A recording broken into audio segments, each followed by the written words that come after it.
এটা হাই বলে দাও ভাই। ঠিক আছে ভাই বলে দিল। তো ভাই প্রতিদিনের মতো আমরা চা খেতে চলে এসেছি। আমরা দুই চুদির ভাই একসঙ্গে চা খেতেই যাই। আর এক পাগল চোদা রয়েছে আমাদের সামনে মোনা পাগল যদি দিকে দেখাও, একটু দেখে নাও আমাদের এটা পাগল চোদা লোক। একটু মুখটা দেখাও। মুখ দেখাচ্ছে না, লজ্জা পাচ্ছে। প্রথমে ক্যামেরা আসতে সবাই লজ্জা পাই, কিন্তু আমরা চাটা খাবো আর এক বুড়ো চোদার দোকানে। তার পেট পাগল চোদা। হ্যাঁ, তার পেট দেখলে তোমরা মুখে দু তিনটা ছেলে পুলের মা। আর এই চুরি এখন সূর্য ধরছে, এখন আমার থোবলা দেখো, মুখটা বেঁকা বানালে ওরা। হাসিটা দেখেছো? আমরা চলে এসেছি আমরা এই মুহূর্তে বাপিদার দোকানে চা খেতে। কোম্পানি থেকে চলে এসেছি বাসে, কিন্তু প্রতিদিনের জন্য আসি।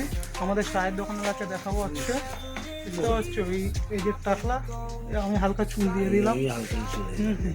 এটা আমরা প্রতিদিন এই লোকের সঙ্গে দেখা হয়, না দেখা হলে মনটা ভালো লাগে না। এটা ভাই বলে দাও ভাই। ঠিক আছে ভাই বলে দিল।